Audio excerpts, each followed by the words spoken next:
Looks like a major bomb plot was just foiled in the Los Angeles area. The FBI has arrested a 26-year-old man who apparently wanted to bomb a white nationalist rally in some park somewhere. And according to the FBI, he was an Army vet who fought in Afghanistan and at some point converted to Islam and now is a supporter of ISIS. Now, this whole plot really came to light because the FBI set up a sting operation on this guy. And I'm not a particularly big fan of sting operations. I think that they tend to entrap people who may or may not have ever done anything wrong.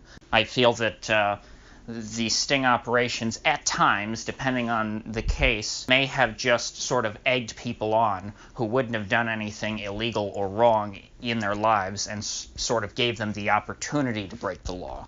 You know, a good example I like to cite is I heard a cop in a talk about how they used to do drug sting operations and try and catch drug dealers. And he said that they always used to purposefully set up the location of the sting in a school zone so that they could double the guy's sentence based on state law. Now, that sort of thing, because it's just a quirk of the law that if you are dealing drugs in a school zone, that the punishment is much more severe. Those sort of things can be exploited by law enforcement to try and just entrap people and get them the maximum sentencing possible for whatever it is they're trying to catch them doing. Those sorts of things are completely egregious. But in this guy's case, I'm not exactly sure that the FBI did anything wrong. However, it does seem to me like the kid was kind of crazy and not smart enough to build a bomb on his own, because essentially what the FBI did was they went to him and they said, "Hey kid, you want to blow up some Wignats, which is short for white nationalists, and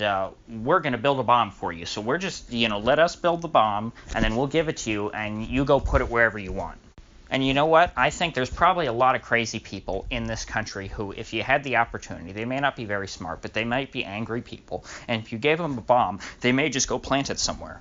I mean, this guy clearly was not mentally stable or very bright, because the way that the FBI got wind of him is that he was posting on Facebook back in March about how he wanted to commit violent jihad in the LA area. Now, somehow I think that this guy maybe is not the most sinister and advanced terror plot hatcher if he's going and ranting on Facebook about how he wants to commit jihad against his neighbors. I'm not necessarily sure that this guy would have ever been able to put together a working bomb on his own, or whether he would have actually gone through with any of this.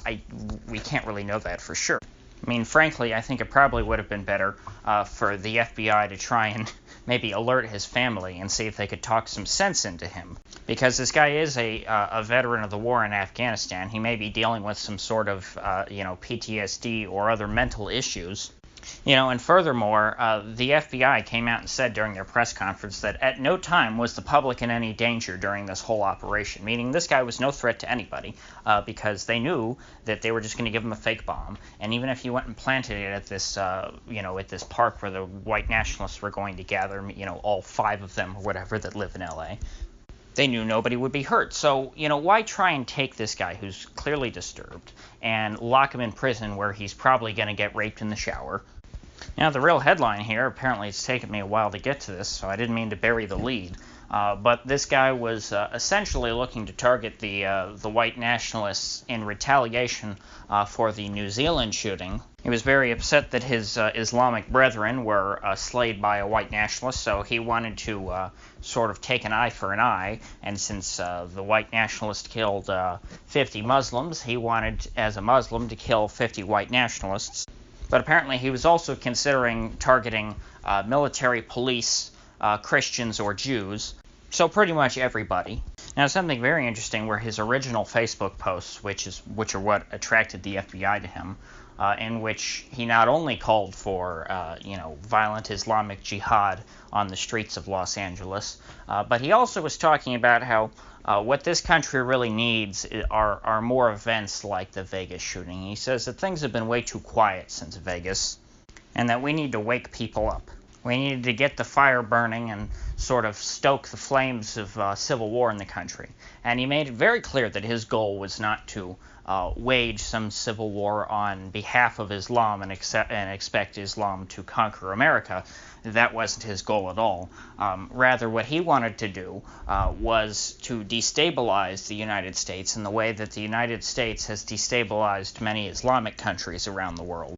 This is back to sort of his eye for an eye principle. He sees it as, hey, the U.S. has been sending in arms and CIA handlers and things to try and train militants all around the world and start civil wars everywhere, so why don't we do that to them too, so that then maybe they'll stop exporting their terror if they have to deal with their own terror at home. And so this seems to me like a pretty textbook case of blowback based on the guy's writings. I mean, this is pretty similar stuff to what Osama bin Laden said as far as his justification for 9/11. He said basically, hey, the U.S. has been raining down bombs on us for years and killing our people, so we'll take a few of theirs. Revenge seems to be a pretty strong motive for terrorist attacks. So anyway, if you gain anything of value out of this video, I'd appreciate you clicking that like button and subscribing. And if you do subscribe, please do click the bell, because I do upload every day and I'd hate to have you miss one, so I'll see you back here tomorrow.